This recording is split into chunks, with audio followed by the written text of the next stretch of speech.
देखिए हमें सिद्ध करना था कि √5 एक अपरिमेय संख्या है।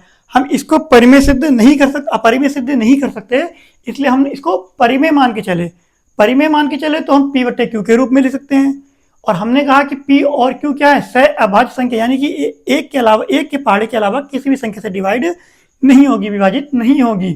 फिर हमने दोनों ओर वर्ग कर दिया, दोनों ओर वर्ग किया, √5 का वर्ग कितना हुआ, 5, रूट हट जाता है।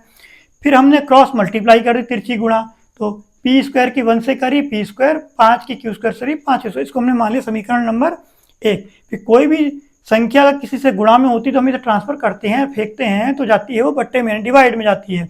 तो यानी कि P² क्या आपका 5 से विभाजित है, तो P² 5 से विभाजित है तो P भी क्या होगा, 5 से विभाजित होगा। P अगर 5 से विभाजित हो रहा है तो हमने मान लिया कोई ना कोई नंबर आएगा, तो वो नंबर ले लिया हमने R, जहाँ R क्या है, एक पूर्णांक है।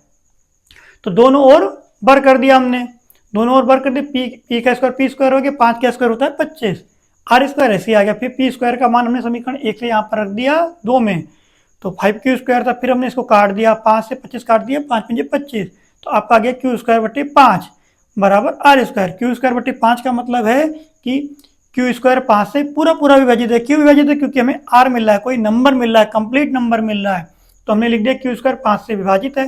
अब Q² 5 से विभाजित है तो Q भी 5 से विभाजित होगा, जाहिर सी बात है, मैंने आपको बताया था।